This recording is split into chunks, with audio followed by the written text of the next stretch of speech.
సనాతన ధర్మాన్ని పరిరక్షిస్తాను అని తిరుపతిలో వీరతాడులు వేసుకొని తిరిగినటువంటి పవనానంద స్వాముల వారు మీరు మరి ఈ సనాతన ధర్మాన్ని కాపాడాల్సినటువంటి బాధ్యత మీ మీద ఉన్నది. మీరు సనాతన ధర్మాన్ని కాపాడుతారా లేదా సనాతన ధర్మాన్ని మీ ఆలోచన రీతులలో తునాతునకలు చేయడానికి కంకణబద్దులైనారో కూడా తెలియటం లేదు. దీనికి వెంటనే మాట్లాడాల్సినటువంటి అవసరం ఉన్నది కదా. మీరు ఆ గేమ్ చేంజర్లో రోడ్డు ప్రమాదంలో చనిపోతే ఈ రోడ్లకు కారణం వైసీపీనే అని మాట్లాడతాడు పవన్ కళ్యాణ్ గారు. ఈ రోజు జరిగినటువంటి ఈ ఘటనకి మీరు సనాతన ధర్మాన్ని కాపాడుతానని మాయమాటలు చెప్పడం మూలంగానే జరిగింది అని మా ఆరోపణ. మీరు ఈ రకమైనటువంటి మాటలు మాట్లాడతారు, ఆచరణలో ఒక్కటి కూడా అమలు చేయరు. అసలు చంద్రబాబు నాయుడు గారే చెప్తూ అంటారు, దేవుడితో పెట్టుకుంటే ఆయన అంతు చూస్తాడు అని.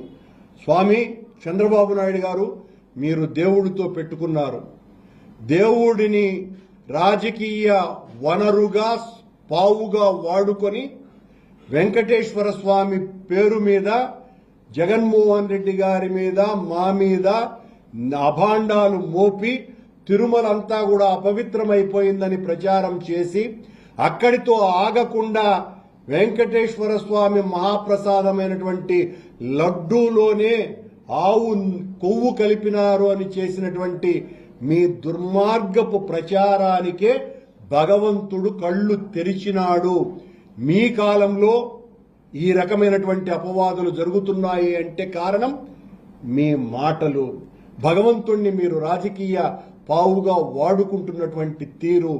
మేం ఛాలెంజ్ చేస్తున్నాం. మళ్ళీ మా 5 ఏండ్ల జగన్మోహన్ రెడ్డి గారి పరిపాలనలో తిరుమల వెంకటేశ్వర స్వామి ఆలయ పవిత్రతని మేము కాపాడినంతగా ఎవ్వరూ కాపాడలేదు. మీరు పత్రికా సమావేశాలు యాడ్నో బయట కూర్చొని మాట్లాడేది కాదు. దమ్ముంటే నేను నేరుగా ఎవరితో ఒక స్థాయి కలిగినటువంటి వాళ్ళు ఎవరైనా సరే, అది చంద్రబాబు నాయుడు గారా లేకపోతే పవన్ కళ్యాణ్ గారా లేకపోతే ఈవో స్థాయి అధికారైనా సరే, ఎవరితోనైనా కూడా సిద్ధంగా మేమేదైనా మాట్లాడితే నువ్వు చంద్రబాబుతో సమానమా అని మాట్లాడుతూ ఉంటారు. కానీ చంద్రబాబు నాయుడు గారు ఎక్కువ మాట్లాడేది, పవన్ కళ్యాణ్ ఎక్కువ మాట్లాడేది, పవిత్రత అంతా మంట కలిపింది ఆ వైసీపీ వాళ్ళని. రా మాట్లాడదాం. మేము చేసినటువంటి మేలేదో మీరు చేస్తున్నటువంటి కీడేదో మొత్తం అన్నీ కూడా విడమర్చి చెప్పడానికి సిద్ధంగా ఉన్నాం.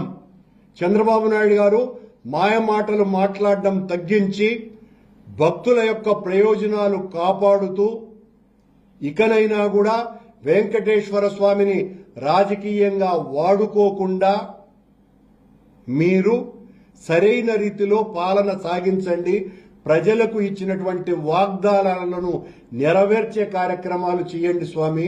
ఊరికనే మా మీద పడి ఏడ్చే కార్యక్రమాలు ఆపి ఇప్పటి వరకు ఈ 7 నెలలుగా వైసీపీ మీద జగన్మోహన్ రెడ్డి గారి మీద మీ ఏడుపు తప్ప పాలనేది, అసలు పాలనే లేదు.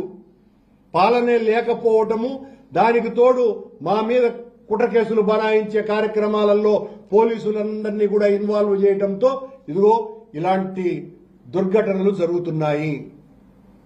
వెంటనే సంబంధిత పోలీసు అధికారులను, కొండ మీద ఉన్నటువంటి అడిషనల్ ఈఓను సస్పెండ్ చేయాలి, ఈఓను బదిలీ చేయాలి.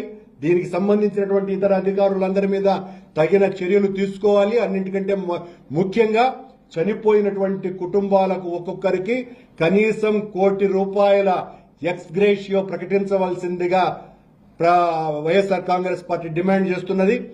అలాగే గాయపడిన ప్రతి ఒక్కరికి కూడా కనీసం 20 లక్షల రూపాయలు ఇవ్వవలసినటువంటి అవసరం మేము గట్టిగా డిమాండ్ చేస్తున్నాం. ఇవి కాకుండా ఊరికినే పరామర్శలతో కాలం గడిపేసి 5 లక్షలు ఇస్తాం 10 లక్షలు ఇస్తాం అని అంటే సరిపోదు. మీరు ప్రభుత్వం చేసినటువంటి హత్యలివి. ఒక మాటలో చెప్పాలంటే బాధ్యతారాహిత్యంగా వ్యవహరించటం మూలంగా ప్రభుత్వం చేసినటువంటి తప్పిదం కారణంగా జరిగినటువంటి ఈ చర్యకు ఒక్కొక్కరికి చనిపోయినటువంటి వాళ్లకు ₹1,00,00,000 ఇవ్వాలని డిమాండ్ చేస్తున్నాం. అలాగే గాయపడినటువంటి వాళ్లకు 20 లక్షల ఎక్స్గ్రేషియో ఇవ్వవలసిందిగా డిమాండ్ చేస్తున్నాం. మీ సేవలో తరించాల్సినటువంటి ఉద్యోగస్తులు చంద్రబాబు గారి సేవలో మునిగినప్పుడు చంద్రబాబు గారు చేసినటువంటి తప్పిదానికి ఆయనకు శిక్ష పడాలి.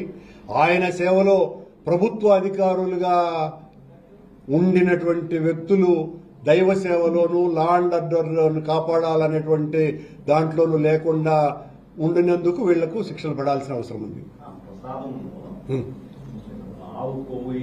అవును అవునవును భక్తులు మరణించినారు కదా, శిక్ష వాళ్లకు అట్లా కానీ నిజమే, కరెక్టే, మీరు చెప్పింది ఏమి తప్పు కాదు. కానీ చంద్రబాబు గారు చేస్తున్నటువంటి తప్పిదాలు ఏవైతే ఉన్నాయో అది ఎత్తి చూపటం. భగవంతుని లీలలు ఒక రకంగా ఉండవు, ఈ రకంగా అది చూపబడ్డది. చంద్రబాబు తప్పిదాల వలనే ఇలాంటివి. చంద్రబాబు గతంలో కూడా ఈ తప్పిదాలు చేసినాడు కాబట్టి కదా గోదావరి పుష్కరాలలో 30 మందికి పైగా చనిపోయినారు.